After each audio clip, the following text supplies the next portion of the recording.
Bismillahirrahmanirrahim. Assalamualaikum warahmatullahi wabarakatuh. Perkenalkan, nama saya Lutfia Afifa dari Prodi Farmasi Universitas Al-Ghifari, kelas 1C dengan NIM D1A220071. Pada video kali ini, saya akan mempresentasikan materi tentang hadis. Nah, ini dia outline materi yang akan saya jelaskan kali ini.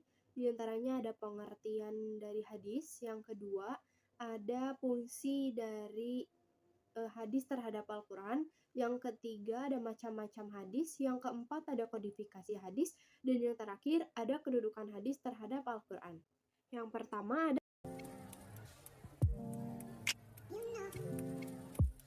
pengertian dari hadis. Secara bahasa, hadis merupakan sesuatu yang baru atau suatu berita yang sedang diberitakan, diperbincangkan, atau dipindahkan dari seseorang kepada orang lain. Nah, secara istilah syara, hadis ialah hal-hal yang datang dari Rasulullah Shallallahu Alaihi Wasallam, baik berupa ucapan, perbuatan, dan pengakuan atau takrir.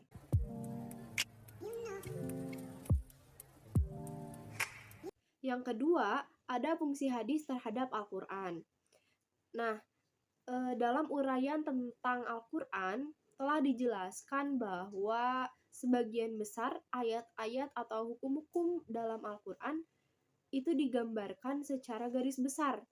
Maka secara amaliyah kita belum dapat melaksanakan hal tersebut tanpa penjelasan dari hadis. Dengan demikian, fungsi utama dari hadis adalah sebagai penjelas dari Al-Quran.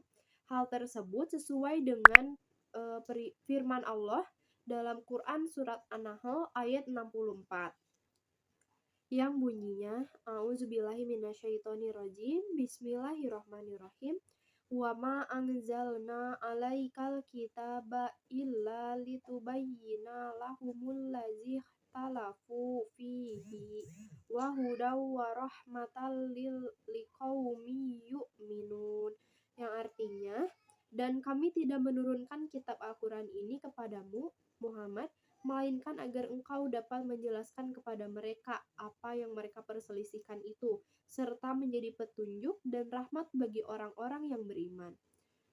Shadaqallahu. Nah, yang ketiga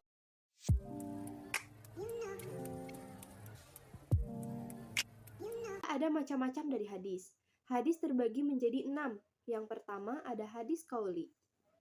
Berisi berbagai tuntunan, petunjuk syara, peristiwa, dan kisah yang berkaitan dengan aspek akidah, syariat, maupun akhlak.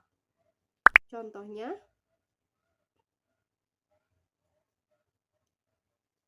hadis ucapan yang disukai Allah Subhanahu wa Ta'ala, yang artinya 2 kalimat yang ringan diucapkan tetapi berat timbangan kebaikannya dan disukai Allah yang Maha Rahman, yaitu ucapan Subhanallah wa bihamdi Subhanallahil azim. Maha suci Allah, segala pujian untuknya. Maha suci Allah yang maha mulia.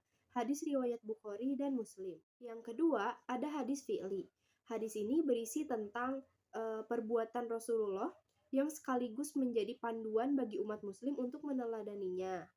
Contohnya, bersolatlah kamu sebagaimana kamu melihat aku bersolat. Hadis riwayat Bukhari dan Muslim dari Malik bin Huwaris. Ketiga, ada hadis takriri. Hadis ini berisi tentang ketetapan Rasulullah terhadap apa yang telah dilakukan oleh para sahabatnya. Contohnya, ada hadis tentang tayamum. Dari Abu Sa'id Al-Khudri berkata, 2 orang laki-laki pergi melakukan perjalanan. Ketika sampai waktu sholat, keduanya tidak mendapatkan air. Maka berdua bertayamum dengan debu yang bersih. Lalu keduanya mendirikan sholat. Setelah itu, mereka menemukan air. Salah seorang di antaranya berwudu dan mengulangi sholatnya, sedangkan yang lain tidak mengulanginya. Keduanya datang menghadap Rasulullah SAW lalu menceritakan hal itu. Kepada yang tidak mengulang, Rasulullah SAW bersabda, engkau telah mengerjakannya menurut sunnah. Kepada yang lainnya, beliau bersabda, engkau mendapatkan pahala 2 kali. Hadis riwayat Abu Dawud. Selanjutnya, yang keempat, ada hadis Asyura.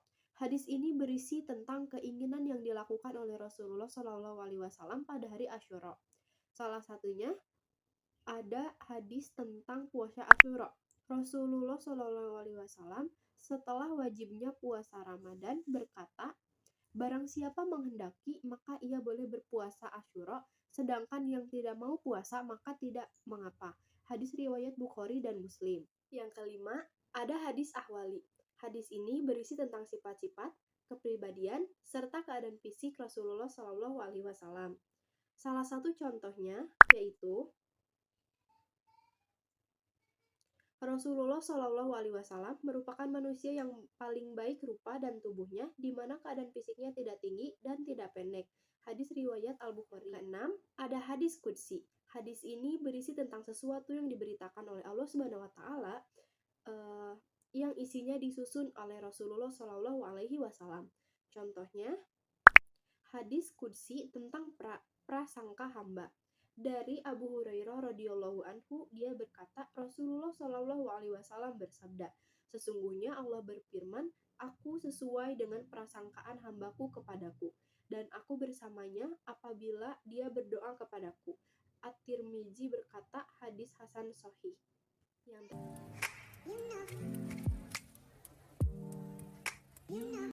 Selanjutnya, saya akan menjelaskan sejarah kodifikasi hadis.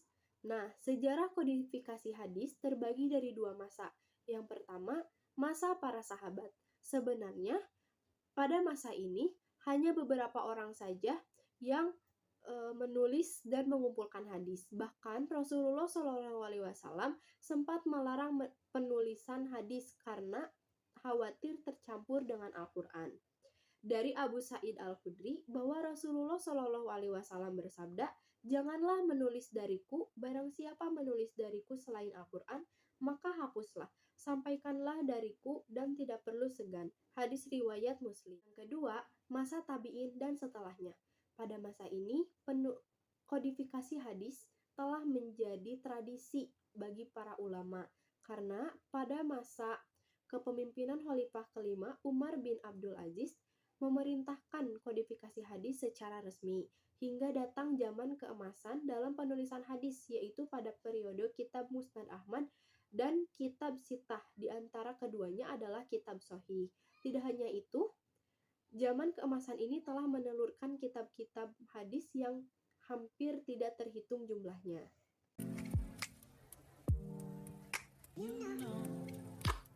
Terakhir, saya akan menjelaskan kedudukan hadis terhadap Al-Quran. Nah, kedudukan hadis terhadap Al-Quran yakni menjalankan fungsi yang utama tadi, yaitu sebagai penjelas dari hukum Al-Quran yang tidak diragukan lagi dan dapat diterima oleh semua pihak. Karena memang untuk itulah Nabi ditugaskan oleh Allah Subhanahu wa taala. Namun, dalam kedudukan hadis sebagai dalil yang berdiri sendiri dan sebagai sumber kedua setelah Al-Quran, terkadang menjadi bahan perbincangan di kalangan ulama. Perbincangan ini muncul disebabkan oleh keterangan Allah sendiri yang menjelaskan bahwa Al-Quran atau ajaran Islam itu telah sempurna. Oleh karenanya, tidak perlu lagi ditambah sumber lain. Itu dia materi yang dapat saya sampaikan di video kali ini. Mohon maaf apabila ada kekurangan dan kesalahan. Terima kasih. Wassalamualaikum warahmatullahi wabarakatuh.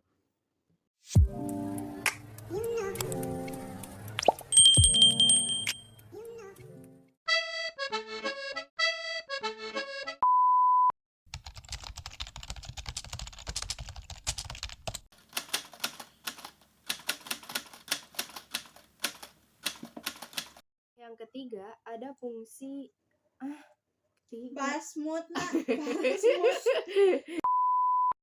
Yang terakhir, saya akan menjelaskan kedudukan Al-Quran.